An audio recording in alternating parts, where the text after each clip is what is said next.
The first thing I need to tell you is that I believed him. Not blindly. Not foolishly. Not in the way that people believe things when they have stopped thinking. I believed him the way you believe something that has been presented to you consistently, carefully, over a long enough period of time that the believing becomes structural, built into the foundation of how you understand yourself, so deep that questioning it means questioning everything built on top of it. I believed Shin Do-ha when he told me the truth about myself. That is where I need to start. Not with the meeting, not with the falling, not with the specific texture of the first months when everything was new and warm and I thought I had found someone who valued honesty the way I valued it, completely, as a virtue, as the basis of something real. I need to start here, with the believing, because the believing is the whole story. Everything else is just the shape it took. The first time it happened I was 23 and we had been together 4 months and I was telling him about a presentation I had given at work. I had been nervous about it. I had prepared for 2 weeks. It had gone well, not perfectly, but well, in the genuine way of something you worked hard for and delivered adequately and felt the specific satisfaction of having done. I told him about it the way I told him things in those early months, openly, with the full unedited version of what I was feeling, which was a mixture of relief and pride and the particular tiredness of tension finally released. He listened. He was a good listener. This was one of the things about Shin Do-ha that I had found most compelling early on, the quality of his attention, the way it felt complete and focused and like being genuinely seen. When I finished he said, "You were nervous, which means the preparation wasn't thorough enough. Next time start 3 weeks out." I looked at him. "The nervousness is a data point," he said. Not unkindly. In the tone of someone delivering useful information. "It tells you where the gaps are." I sat with that for a moment. "I felt like it went well," I said. "It went adequately," he said. Well and adequately aren't the same thing. I did not say anything else about the presentation. Later, lying awake, I turned his words over in my mind with the careful attention I brought to things that mattered. I was looking for the place where they were wrong, the inaccuracy, the unfairness, the thing I could point to and say no, this part is not right. I could not find it. The nervousness was a data point. Preparation could have been more thorough. Well and adequately were not the same thing. All of it was technically true. I fell asleep believing that I had received something valuable. That this was what it looked like to be with someone who respected you enough to be honest. That the friends who told you your presentation was great without asking about the nervousness were the ones who were not really paying attention. I believed this. For a long time I believed this. The second time it happened I was 23 and a half and we had been together 8 months and I had made something. A piece of writing, small and personal, not intended for any audience but the private kind of making that some people do because the making itself is the point. I showed it to him because I was in love with him and sharing things was part of how I loved. He read it. He took his time. I watched him read it with the specific vulnerable attention of someone who has given someone else something that costs something to make. When he finished he said, "The structure is inconsistent. The emotional sections overwrite. You're trying to do 2 things and achieving neither fully." I looked at him. "I'm just being honest," he said. "You wouldn't want me to tell you it was good if it wasn't." "No," I said. "I wouldn't." I took the writing back. I put it in a drawer. I did not make anything else for a long time. I told myself this was the cost of being with someone who took you seriously. That the alternative, the easy praise, the reflexive affirmation, was what you got from people who did not think you could handle the truth. That Shin Do-ha's honesty was a form of respect. I told myself this. I told myself this for 2 years. The word I want to use for what happened next is erosion. Not because it is dramatic but because it is accurate. Erosion is not dramatic. Erosion is quiet and consistent and moves at the speed of water over stone. Too slow to observe in individual moments, visible only when you step back and look at the shape of what remains. By the time I stepped back, the shape of what remained was considerably different from what had been there before. By the time I stepped back, I was 25 and I had not shown anyone a piece of writing in 14 months. I had not told a work story with the full unedited version of what I was feeling in longer than that. I had developed, without noticing the development, a pre-delivery system. A process by which I assessed everything I was about to say or share through an internal filter that asked, "Is this thorough enough? Is this overwritten? Is this achieving what it is trying to achieve? What are the gaps? What are the inconsistencies? Everything passed through the filter before it reached the air. Most things did not pass. I called this being careful. I thought it was a virtue. I did not understand yet that it was the scar tissue of 2 years of consistent, precisely delivered, entirely technically accurate honesty that had been pointed, without exception, in one direction. At me. Always at me. I understood it on a Sunday in April. I understood it not from something Doha said but from something he did not say. We were at a gallery, the specific kind of gallery that requires knowing someone to attend, with sparse lighting and wine that cost more than it should and people who spoke about art in the way of people for whom speaking about art was itself a performance. There was a piece on the wall. Large, dark, technically accomplished and, I thought, looking at it, emotionally inert. Technically correct and emotionally achieving nothing. I thought this clearly. Specifically. With the particular clarity I had always brought to looking at things. I said nothing. Not because I was uncertain. Because the filter had become so fast and so complete that by the time I had formed the thought it had already been assessed. Are you qualified to say this? Is this observation thorough enough? What are the gaps in your critical framework? And had not passed. And standing in that gallery with my filtered silence, looking at a piece of art that I had a genuine specific response to that I was not saying out loud, I heard something very clearly. I heard the silence. The specific quality of it. The silence of someone who has been taught, carefully and consistently and always under the banner of honesty, not to trust their own voice. I stood very still. And I thought, when did I stop trusting my own voice? And then, I know exactly when. And then, I know exactly how. And the wine in my hand was very cold and the gallery was very warm and the art on the wall was emotionally inert and I was the only person in the room who knew it and was not saying so. I left the gallery before he was ready to leave. I told him I had a headache. I did not have a headache. I had a realization. The specific kind that arrives quietly and then is very loud. The kind you cannot unknow. I walked home alone through the April city. And I let myself think, for the first time in 2 years, without running anything through the filter. It was the longest walk I had taken in a long time. I had a great deal to think about. I need to tell you what the inside of it looked like. Because from the outside, and I know what it looked like from the outside because I have described it to people since and watched their faces as they tried to locate the problem, from the outside it looked like nothing. It looked like a relationship with a man who valued honesty. It looked like two people who did not lie to each other. It looked like a partnership with high standards and clear communication and the specific maturity of people who did not need to soften every edge. From the inside it looked like this. It looked like standing in a kitchen at 7 in the morning deciding whether the thing I was about to say about the weather was thorough enough to say out loud. It looked like finishing a book I loved and sitting with the loving of it privately because the last time I had described loving a book, he had said the things I loved about it were the least sophisticated aspects of it, and I had spent 2 days wondering if he was right and had concluded that he probably was. It looked like my best friend Liho asking me what I thought about something, anything, something small and inconsequential, what did I think about the new place that had opened on the corner, and finding, to my genuine surprise, that I did not immediately know. That the answer was not at the surface.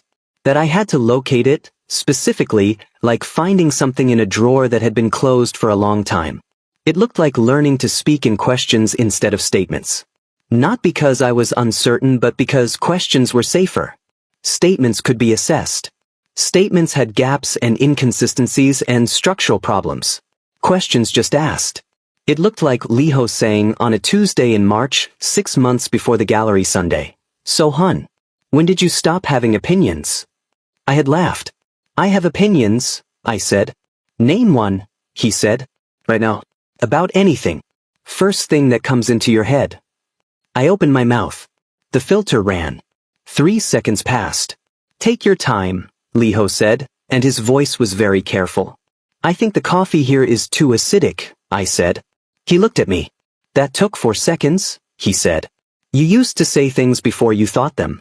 You used to say things and then think about whether you meant them and usually you did.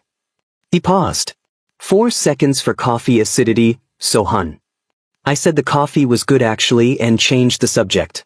I changed the subject because looking directly at what he was pointing at was not something I was ready to do yet. I want to tell you about Era. Era is my older sister and she is the most economical person I know. With words, with emotion, with the specific energy it takes to confront someone about something difficult. She does not spend any of those things without calculating the return. She is precise in the way that certain people are precise, not coldly, but with the clarity of someone who has decided that honesty, actual honesty, the kind that costs something to deliver and something to receive, is the only kind worth practicing. She came to visit on a Saturday in January. We had lunch. I cooked. I always cooked when Era came because cooking was one of the things I still did freely, one of the places the filter had not fully reached, though I noticed even there I had been adjusting seasoning toward his preferences without announcing it. She ate. She watched me with the specific quality of attention that was her particular gift, the kind that does not announce itself, that looks like ordinary presence, that you only recognize as something more when it produces what it produces. After lunch, sitting with tea, she said, "Sohan, I want to ask you something and I want you to answer without thinking about how the answer reflects on you." I looked at her. When is the last time Doha said something genuinely kind about you? Not about your work or your capability or your potential. About you. Something that had no improvement attached. I looked at my tea. The filter ran. Not to process an answer. To process whether to answer. "Era," I said. "I know," she said. "Take your time." I took my time. I went back through 2 years of honest conversations. 2 years of thorough, precise, technically accurate assessments. 2 years of data points and gaps and structural inconsistencies and not quite good enough and next time and start earlier and overriding and the least sophisticated aspects. 2 years. I could not find one. Not one instance of something that had no improvement attached. Not one. "I don't know," I said. Era nodded. With the expression of someone who had already known the answer and was not glad to have it confirmed. "Okay," she said. "Era. I'm not going to tell you what to do," she said. "I'm just going to tell you what I see. I see my brother who used to say everything he thought before he knew what he thought and now takes 4 seconds to say the coffee is acidic." She looked at me. "That is not honesty being done to you. That is something else being called honesty." She did not say anything else about it. She stayed 2 more hours. We talked about other things.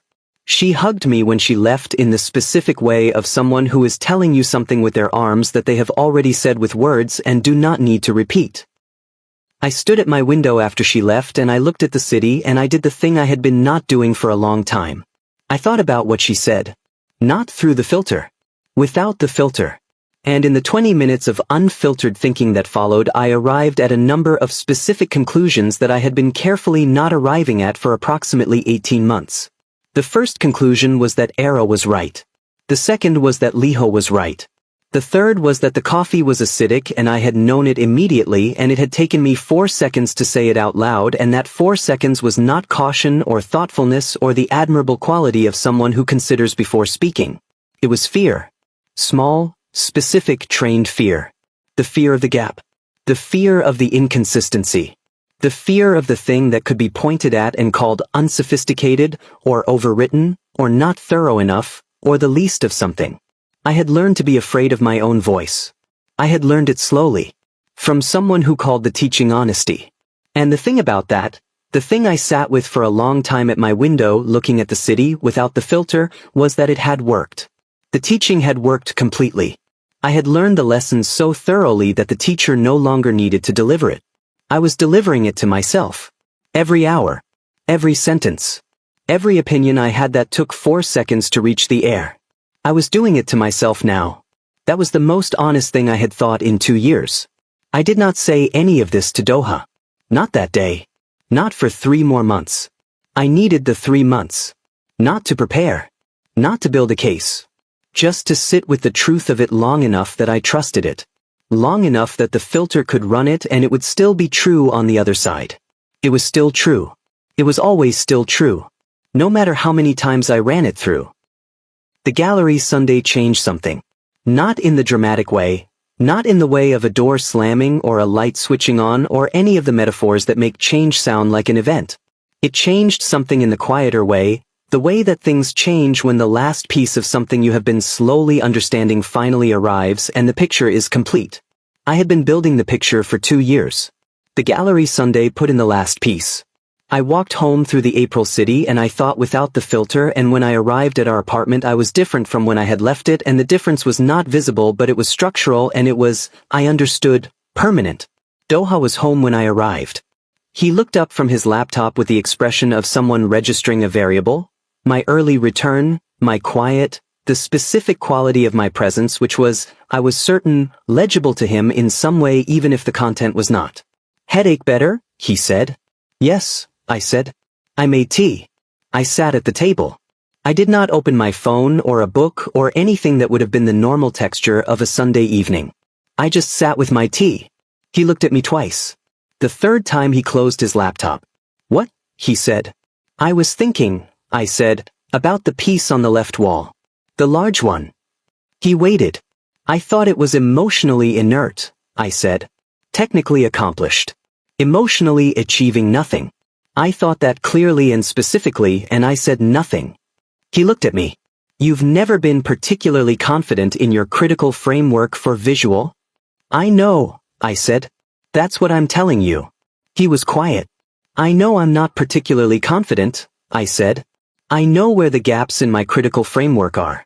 I know the inconsistencies. I know what I overwrite and what I underprepare and what is adequate versus good. I looked at him. I know all of that very thoroughly.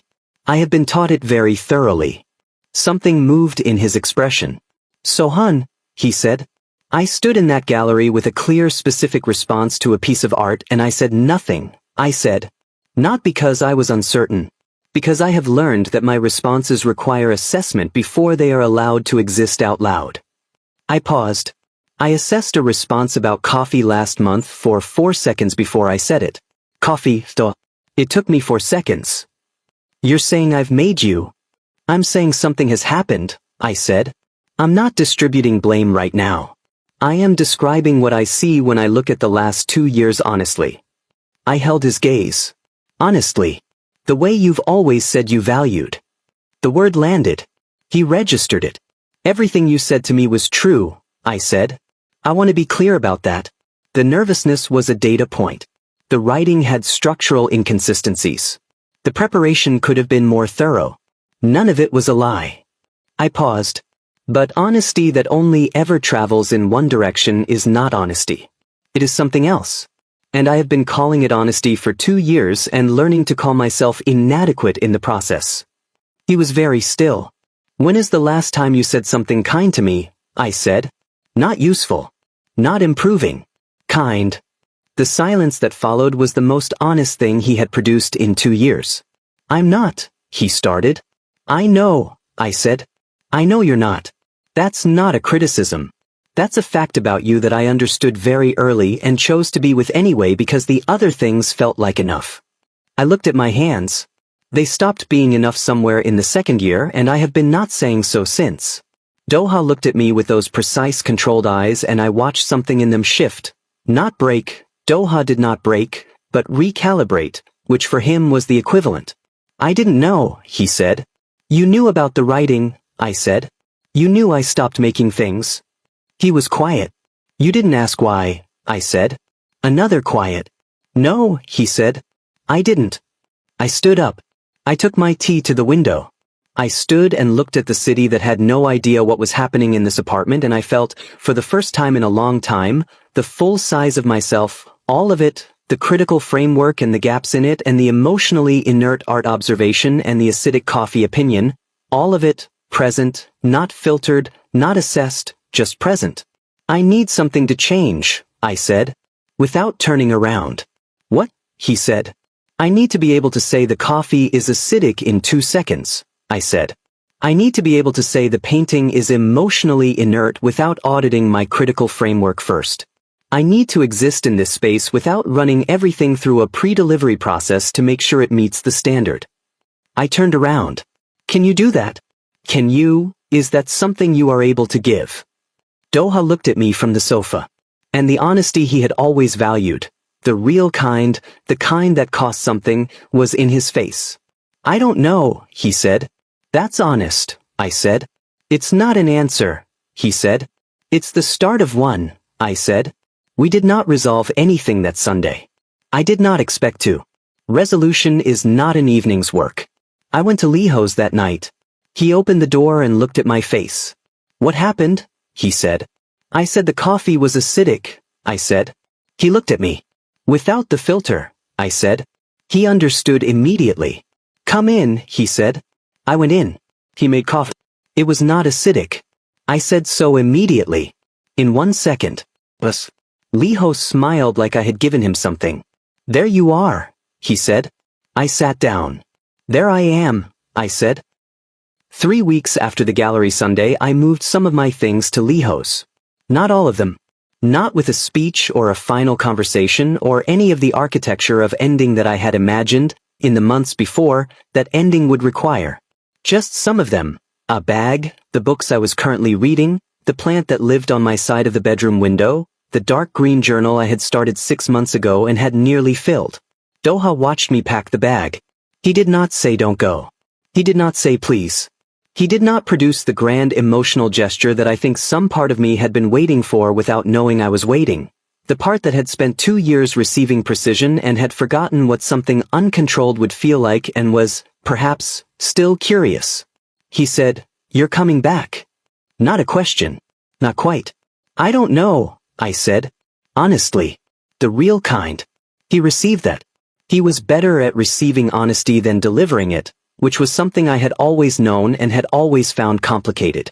Liho's apartment smelled like the specific warm chaos of someone who lived freely and without aesthetic agenda, which was the complete opposite of our apartment, which was clean and precise and arranged with the particular order of someone for whom disorder was itself a data point indicating insufficient organization. I stood in Liho's doorway with my bag and my plant and my nearly full journal, and I breathed the warm chaotic air and felt something I had not felt in so long that it took me a moment to name it. Not the managed safety of a space where nothing can go wrong because everything has been assessed in advance. The different safety of a space where things can go wrong and it will be okay anyway. Where the coffee can be acidic and the observation can be unsophisticated and the feeling can overwrite and none of it will be received as a data point indicating a gap. Put your plant there, Liho said, pointing at the windowsill where 3 of his own plants lived in various states of exuberant disorder. It'll like the light. I put my plant there. I sat on his sofa. I opened my journal. Not because I needed to contain anything. Because I wanted to mark the moment. The specific ordinary Tuesday morning of it, the bag on the floor, the plant on the windowsill, the first breath without the filter. I wrote, I am at Liho's. I brought my plant. He said it would like the light. I think he is right. I wrote, I do not know what comes next. I wrote, I know what came before and I know what is true about it and I am done calling it honesty when it was something else. I wrote, Era said it was something else being called honesty. She said that 7 months ago and it took me 7 months to say it out loud. I wrote, I am saying it now. I looked at what I had written. Then I wrote one more thing. The painting was emotionally inert. I knew that immediately. I was right. And then I closed the journal. The following days were not dramatic. This is the part of the story I want to tell carefully because there is a version of it that skips to the healed part and I do not want to tell that version. The days were ordinary. I went to work. I came back to Liho's. I talked to Era on the phone. I made food the way I wanted to make it, seasoned the way I liked. I said things, small things, large things, the acidic coffee kind and the emotionally inert painting kind and everything in between, without running them through anything first. It felt strange for a while. Not wrong. Strange. The specific strangeness of using a muscle that has been kept still for a long time. It ached slightly. It was slower than it used to be. It required attention that it used to not require. I said a thing on the 3rd day that was genuinely unsophisticated and Liho responded with genuine engagement and interest and no assessment of the sophistication level and I sat with that for a full minute afterward just feeling the shape of it. That was what it was supposed to feel like. That. Doha called on the 5th day. I answered because not answering would have been a different kind of avoidance and I was done with avoidance. I've been thinking, he said. Okay, I said. About the direction, he said. Of the honesty. He paused. You said it only ever traveled one way. Yes, I said. You were right, he said. I waited. I have been, he stopped. Tried again. I think I have been using honesty as something other than honesty. I think I called it honesty because that made it a virtue. Because I am better at assessment than I am at another stop. Then you are at kindness, I said. Yes, he said. Quietly.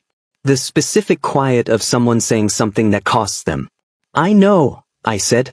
I always knew that. That's not an excuse. I know that too, I said. We were quiet for a moment. Sohan, he said. I want to try. 3 words. Uncontrolled ones. The most uncontrolled thing he had said to me in 2 years and possibly ever. I sat with them. Turned them over. Looked for the data point. The gap. The inconsistency. There was none. They were just 3 words from a man who was not good at words that were not assessments. Trying. Then try, I said. But Doha, I am not coming back to what it was. I am not coming back to the filter. I am not coming back to 4 seconds for coffee. I know, he said. I need to be able to be wrong out loud, I said. About art. About coffee. About anything. I need to be wrong without it being a lesson. I know, he said. Can you do that? I said. Not perfectly. I'm not asking for perfect. I'm asking for the trying to be real. I don't know, he said. But I want to find out. I looked at my plant on Lee Ho's windowsill. It was already, in 3 days, visibly enjoying the light. Okay, I said. Okay, he said. Okay, we find out, I said. Slowly. On my timeline. Starting with the small things. The coffee, he said. The coffee, I said. If I say the coffee is acidic, you say okay, or you say I like it actually, but you do not say my palate is underdeveloped. Something happened in his voice. Something that in a less controlled person would have been a laugh. Okay. And if I say a painting is emotionally inert, I say tell me why you think so, he said. And I mean it. I looked at my journal on the table. At the last thing I had written in it. The painting was emotionally inert. I knew that immediately. I was right. Yes, I said. That. I did not move back immediately. I stayed at Lee Ho's for 2 more weeks. Not because I was punishing anyone. Because I needed 2 more weeks of the warm chaotic air and the plant in the good light and the saying things without the filter. I needed to remember what I tasted like to myself before I went back to sharing the space.